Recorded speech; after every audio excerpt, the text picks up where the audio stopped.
ಕುಬೇರ ತಮಿಳಿನಿಂದ ಧನುಷ್, ತೆಲುಗಿನಿಂದ ನಾಗಾರ್ಜುನ, ಕನ್ನಡದಿಂದ ನ್ಯಾಷನಲ್ ಕಸ ರಶ್ಮಿಕಾ ಮಂಗಣ್ಣ ಇವ್ರನ್ನೆಲ್ಲ ಹಾಕೊಂಡು ಮಲ್ಟಿ ಸ್ಟಾರರ್ ಸಿನಿಮಾ ಮಾಡಿದ ನಮ್ಮ ಶೇಖರಣ್ಣ ಡೈರೆಕ್ಟ್ ಮಾಡಿದ ಕುಬೇರ ಸಿನಿಮಾ ನೋಡಿದ ಮೇಲೆ ನನ್ಗನ್ಸಿದ್ದು ಒಂದೇ, ಸಿಂಪಲ್ ಸ್ಟೋರಿನ ಸಿಂಪಲ್ ಆಗಿ ಹೇಳ್ಬೋದಿತ್ತು. ಆದ್ರೆ ನಮ್ಮ ಶೇಖರಣ್ಣ 3 ಗಂಟೆ ಥಿಯೇಟರ್ ನಲ್ಲಿ ನರಕ ದರ್ಶನ ತೋರಿಸ್ಬಿಟ್ರು. ಈ ಕುಬೇರ ಸಿನಿಮಾ ಥಿಯೇಟರ್ ನಲ್ಲಿ ನೋಡೋ ಸಿನಿಮಾ ಅಲ್ವೇ ಅಲ್ಲ. 3 ಗಂಟೆ ಕುತ್ಕೊಂಡು ಈ ಸಿನಿಮಾ ನೋಡ್ಬೇಕು ಅಂದ್ರೆ ತಾಳ್ಮೆ, ಸಮಯ ಎರಡೂ ಮುಖ್ಯ. ಕಥೆಯಲ್ಲಿ ಹೊಸತನ ಇಲ್ಲ, ಮತ್ತದೇ ರೊಟೀನ್ ಕಾನ್ಸೆಪ್ಟ್.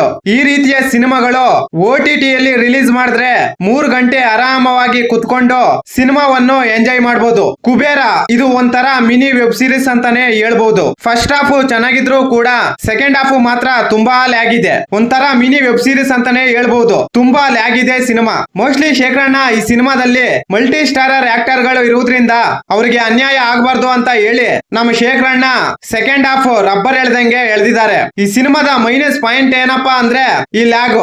ತುಂಬಾ ಲ್ಯಾಗ್ ಇದೆ ಸಿನಿಮಾ. ಸಿಂಪಲ್ ಸ್ಟೋರಿನ ಸಿಂಪಲ್ ಆಗಿ ಹೇಳ್ಬೋದಿತ್ತು, ಆದ್ರೆ ನಮ್ಮ ಶೇಖರಣ್ಣ 3 ಗಂಟೆ ಡ್ರಾಗ್ ಮಾಡಿ ಲ್ಯಾಗ್ ಮಾಡಿದ್ದಾರೆ. ಇನ್ನು ಈ ಸಿನಿಮಾದ ಕಥೆ ವಿಚಾರಕ್ಕೆ ಬಂದ್ರೆ, ದೇಶದ ಆಗರ್ಭ ಶ್ರೀಮಂತ ವ್ಯಕ್ತಿಯಾದ ನೀರಜ್ ತಾನು ಅಕ್ರಮವಾಗಿ ಸಂಪಾದನೆ ಮಾಡಿದ ಬ್ಲಾಕ್ ಮನಿಯನ್ನು ವೈಟ್ ಮನಿಯಾಗಿ ಕನ್ವರ್ಟ್ ಮಾಡಲು ಜೈಲಿನಲ್ಲಿದ್ದ ದೀಪಕ್ ನಾಗಾರ್ಜುನ ಅವರನ್ನು ಭೇಟಿ ಮಾಡಿ ಸಹಾಯ ಪಡೆಯುತ್ತಾನೆ. ಇವರಿಬ್ರು ಮಾಸ್ಟರ್ ಪ್ಲಾನ್ ಹಾಕಿ ರೋಡ್ ನಲ್ಲಿ ಭಿಕ್ಷೆ ಬೇಡುತ್ತಿದ್ದ 4 ಜನ ಭಿಕ್ಷಕರನ್ನು ಕರ್ಕೊಬಂದು ಈ ಸ್ಕ್ಯಾಮ್ ನಲ್ಲಿ ತಗಲಾಕ್ತಾರೆ. ಈ 4 ಜನ ಭಿಕ್ಷಕರಲ್ಲಿ ದೇವ ಅಲಿಯಾಸ್ ಧನುಷ್ ಅಲ್ಲಿಂದ ಎಸ್ಕೇಪ್ ಆಗ್ತಾನೆ.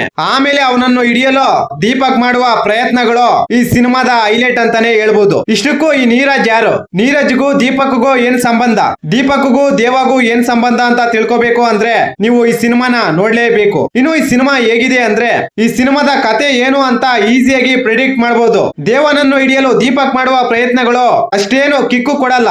ಈ ಸಿನಿಮಾದ ಪ್ಲಸ್ ಪಾಯಿಂಟ್ ಏನಪ್ಪಾ ಅಂದ್ರೆ ಧನುಷ್ ಅವರ ಆಕ್ಟಿಂಗ್. ಭಿಕ್ಷುಕನ ಪಾತ್ರದಲ್ಲಿ ಧನುಷ್ ಅದ್ಭುತವಾಗಿ ಆಕ್ಟ್ ಮಾಡಿದ್ದಾರೆ. ಆ ಒಂದು ವಿಚಾರಕ್ಕೆ ಈ ಸಿನಿಮಾ ನೋಡಬಹುದೇ ಹೊರತು ಸಿನಿಮಾದಲ್ಲಿ ಮಣ್ಣನ್ನು ಗಟ್ಟೆನೂ ಇಲ್ಲ. ಅದೇ ರೊಟೀನ್ ಟೆಂಪ್ಲೇಟ್. ಅಲ್ಲಲ್ಲಿ ಬರುವ ಎಮೋಷನ್ ಸೀನ್ ಗಳು ಬಿಟ್ರೆ ಇಷ್ಟಕ್ಕೂ ಈ ಸಿನಿಮಾದಲ್ಲಿ ನಮ್ಮ ನ್ಯಾಷನಲ್ ಕಸ ರಶ್ಮಿಕಾ ಮಂಗಣ್ಣ ಅವರನ್ನು ಏನಕ್ಕೆ ಹಾಕೊಂಡ್ರು ಅಂತ ಗೊತ್ತಿಲ್ಲ. ಈ ಸಿನಿಮಾದಲ್ಲಿ ಆಕ್ಟ್ ಮಾಡಿದ ಅಷ್ಟು ಆಕ್ಟರ್ ಗಳು ಸಿನಿಮಾದ ಪ್ರಾರಂಭದಿಂದ ಹಿಡಿದು ಕೊನೆಯ ತನಕ ಒಂದೇ ಎಕ್ಸ್ಪ್ರೆಷನ್ ಕೊಡ್ತಾನೆ ಇರ್ತಾರೆ. ಫುಲ್ ಸೀರಿಯಸ್ ಆಗಿರ್ತಾರೆ ಈ ಸಿನಿಮಾದ ಆಕ್ಟರ್ ಗಳು. ಒಟ್ಟಾರೆಯಾಗಿ ಸಿನಿಮಾ ಮಾತ್ರ ತುಂಬಾ ಲ್ಯಾಗ್ ಇದೆ. ಒಂದ್ಸಲ ಟ್ರೈ ಮಾಡಬಹುದು, ಅದು ಕೂಡ ನಿಮ್ಗೆ ತಾಳ್ಮೆ ಸಮಯ ಇದ್ರೆ ಮಾತ್ರ. ಈ ಮಾಹಿತಿ ನಿಮ್ಗೆ ಇಷ್ಟವಾಗಿದ್ದರೆ ಶಿವರಾಜ್ ಇನ್ಫೋ ಯೂಟ್ಯೂಬ್ ಚಾನಲ್ಗೆ ಸಬ್ಸ್ಕ್ರೈಬ್ ಮಾಡಿ, ಸಪೋರ್ಟ್ ಮಾಡಿ. Thank you for watching. ಧನ್ಯವಾದಗಳು.